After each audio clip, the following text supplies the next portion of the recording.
आज तुम्हाला मी झटपट असा आलू पराठा बनवून दाखवणार आहे, म्हणजे बटाट्याचा पराठा। त्यासाठी बघा 3 बटाटे मी शिजवून, पूर्ण बटाटा थंड होऊन द्यायचा, जरासुद्धा गरम नाही पाहिजे। तर थंड झालेला आहे, वरची मी साल काढून घेतलेली आहे। मुलांच्या टिफिनसाठी एकदम झटपट रेसिपी आहे। आता हे मी खिसून घेते। बटाटा पूर्णपणे खिसून घेतलेला आहे। मोठ्या आकाराचा असला का नाही तर एक घेतला तरी चालेल, किंवा 2 जरी घेतले तरी चालेल। हे थोडे छोटे छोटे आणले होते मी।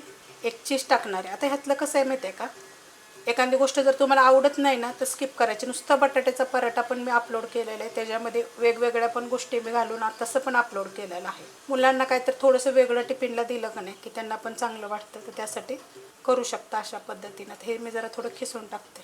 चीज मी खिसून घेतलेलं आहे। ह्याच्यामध्ये हे आलू भुंजे आहे, 1 चमचा फक्त घेतलेला आहे। त्याला बारीक केलेलं आहे, मी कुटून घेतले आणि मग टाकलेलं आहे। साहित्यामध्ये काय चवीप्रमाणे मीठ घेतलेलं आहे, गरम मसाला पावडर, धने पावडर, जिरे पावडर, काळं मीठ एकदम थोडासा चाट मसाला, आमचूर पावडर थोडंसं घेतलेलं आहे, मिरची पावडर, हे तिखटवाली मिरची पावडर घेतलेली आहे। साहित्याप्रमाणे तुम्ही कमी जास्त करू शकता। तर मी थोडं बनवते झटपट दाखवायसाठी, तर तुम्ही अशा पद्धतीनं पण करू शकता। कोथिंबीर टाकायची।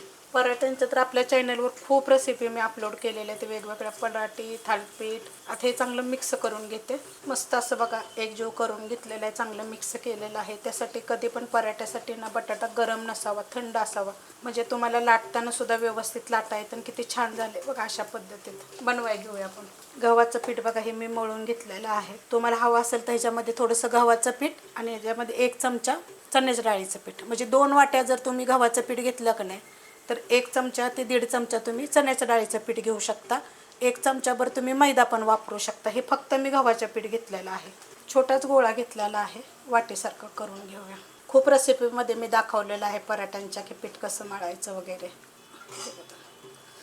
जेवढा आता आपण पीठ घेतलं होतं ना गव्हाचं पीठ, तेवढाच गोळा दाबून भरायचा ह्याच्यामध्ये तुम्ही चिमूटभर ओवासुद्धा टाकू शकता बरं का, हवा असेल तुम्हाला तर। जर तुम्हाला कुणाला जर असं जर नाही जमलं तर काय करायचं, 2 चपात्या करायच्या। एका चपातीवर सगळं भरायचं सगळीकडे व्यवस्थित, आणि वरनं दुसरी चपाती मग परत काय करायचं, सगळ्या चारही बाजूकडून बंद करायचं आणि हलकंसं लाटायचं। तसा सुद्धा पराठा करू शकता। तसा पण पराठा मी अपलोड पहिला केलेला आहे, की ज्यांना असं त्रास होतं। तर हे असं झालं ना बघा, हे असं बंद करून घ्यायचं सगळीकडून, नाहीतर ते काढून घ्यायचं तेवढंच। किती मोठा झाला बघा। गडबडीच्या टायमाला अशा गोष्टी करायच्या। मग ह्यातली एखादी गोष्ट जर तुम्ही नुसतं बटाट्याचा जरी केला तरी पण तुम्ही चालू शकते। कधी पण पराठा करताना काय करायचं, हातावर जरी असं केलं तरी पण चालतं, म्हणजे सगळीकडे येतं, त्यात हवा भरत नाही। आणि जेवढं जाड पातळ पाहिजे तसं लाटून घ्यायचा।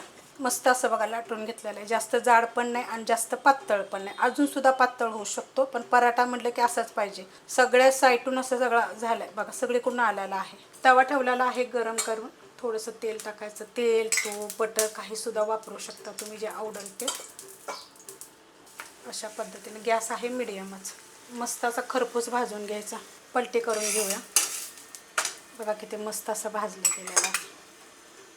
सगळ्या साईडून चांगलं तेल लावून घ्यायचं आणि खालची साईड पण चांगली भाजून घ्यायची। अशा पद्धतीत जर पराठा केला की नाही, जरी तुम्ही ह्याच्यामध्ये चीज वगैरे पण टाकू नका, आलू भुंजिया पण टाकू नका, पण सेम पद्धतीनं करा तरीसुद्धा तुमचा पराठा फुटणार नाही। असा सेम पद्धतीनं नुसतं गव्हाचं पीठ वापरून। चण्याचं पीठ टाकलं की नाही की एकदम असं पराठानं एकदम असं चांगला होतो।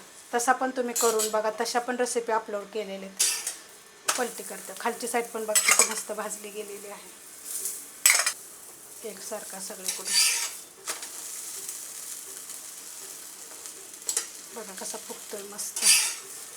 अशा पद्धतीने एकदा झटपट पराठा करून बघा। तेवढ्या साहित्यामध्ये 4 पराठे होतात। कशी रेसिपी वाटली मला कमेंट करून सांगा। रेसिपी आवडली तर लाईक करा, सबस्क्राईब करा, कमेंट करा आणि शेअर बी करा।